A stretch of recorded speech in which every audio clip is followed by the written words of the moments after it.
Hello everyone, welcome to my channel. I hope everyone is having a wonderful day. Before starting the video, please go ahead and hit the subscribe button and give this video a like up. Rhea Ripley is arguably the biggest face in WWE's women's division right now, but there was a time when she was unhappy and insecure. Recently, Mommy broke character and addressed a photo from the past where she looked unrecognizable. Over the past few years, Rhea Ripley's appearance has changed drastically from when she appeared on the developmental brand to now on WWE's main roster. Some fans have questioned the Australian-born star's current looks and crossed a line or two, but Mamie has proudly shut down hate comments on social media. In an appearance on Haroon's YouTube channel, the 28-year-old WWE star was shown a photo from her past, and Ripley addressed it. Mamie broke character and talked about the biggest difference between then and now. She also claimed the old version of her was innocent and was now long gone from this world. Over the past 2 years, Rhea Ripley has remained the face of the women's division and is a former two-time women's world champion on the Red brand.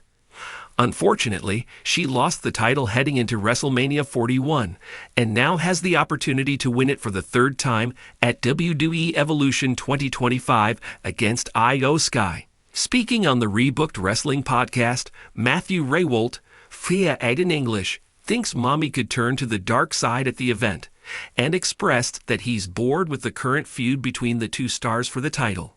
It'll be interesting to see which star leaves the event with the Women's World Championship. Akanch is a WWE news writer in Sportskeeda. After getting hooked on professional wrestling in 2008, watching WWE and TNA, he found himself admiring the work ethic and passion of the wrestlers for their craft, the business, and the industry as a whole. With a postgraduate degree in writing and currently pursuing a master's degree in communication, Akanch's knack for writing and love of pro wrestling eventually led him to SK 7 years ago, before he found a permanent place in the division in 2021, initially writing SEO content and transitioning to news in April 2022. He is committed to producing detailed, factual, and unbiased reports free of opinion, which will resonate with both long-term and newer fans. When not writing about pro wrestling, Akanch is engaged in the dynamic worlds of pop culture, anime, and Fortnite. The roar of the crowd still echoed in her ears as the locker room door clicked shut behind her. It was muffled now, like a wave crashing far off on a distant shore. She stood there for a moment, back against the cold steel door, chest heaving. Her fists were still clenched, her arms twitching with adrenaline. Black leather and sweat clung to her skin. The war paint was smudged, smeared by blood, mascara, and the burden of performance.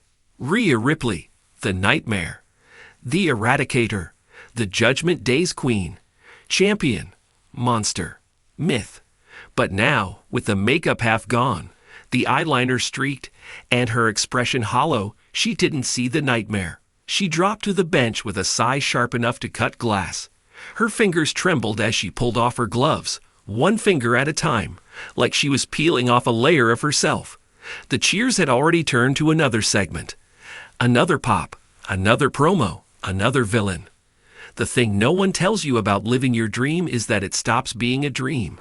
You wake up one day and realize you're in it, but it's grinding you down like gears in a machine. The lights don't blink as brightly backstage. The belts feel heavier, not just in weight, but in expectation. And the face in the mirror, if you even look anymore, does it always look like you? Rhea Ripley hadn't cried in years, not once since leaving Australia, not once when she got hazed in UK Indies, not when she shaved her head, reinvented herself, and rose from forgotten to feared, not even when she won the Raw Women's Championship at WrestleMania. It wasn't just the chair shots, or the accidental stiff elbow from Liv, or even the chant that cut through the air like a dagger. You sold out. You sold out. It was the way she looked into the crowd and didn't feel anything. Not love, not hate, not power, just emptiness. Somewhere along the way, the scowl stopped being part of the gimmick. The swagger, the rage, the merciless aggression. It wasn't all kayfabe anymore. It was real, It leaked from the ring into hotel rooms, into family calls that went unanswered, into friendships that rusted from neglect.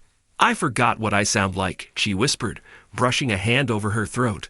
"Without the snarl, without the accent I dial up, without the Dan scream." The makeup artist had once joked, "You live like you're always walking out of a pay-per-view." But even monsters need to sleep. Even nightmares have to wake up sometime. It was Damien, one of the only ones who knew how to read the silence.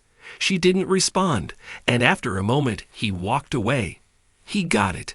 Or maybe he just respected the boundaries.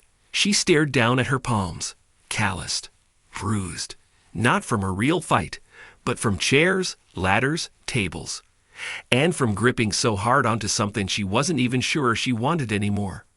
But there was no answer, because the her she spoke of, Rhea Ripley, the invincible, unshakable goddess of destruction, wasn't in this room.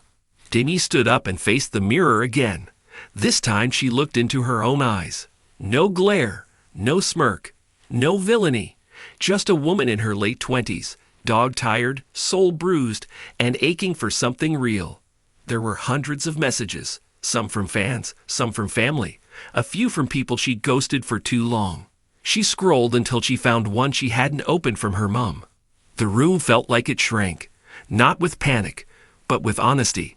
She sat again and typed a message back. Not long, just still here. Barely, but here. Breaking character in WWE was a cardinal sin once. You don't shatter the illusion. You don't break kayfabe.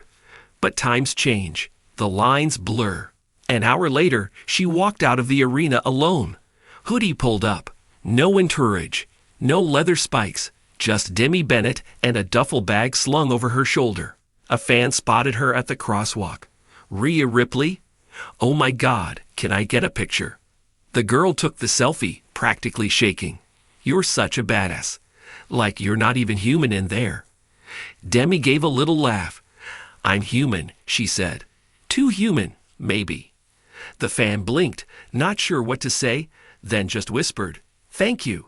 After the flash faded, Demi turned and walked into the city. Tomorrow, she'd put the gear back on. Tomorrow, the music would hit and the nightmare would rise. Tomorrow, she'd stand in the ring again and devour the spotlight like she was born in it. Tonight, she gave herself permission to feel, to breathe, to not be the eradicator, to just be the girl who once loved this so much she left everything behind for it.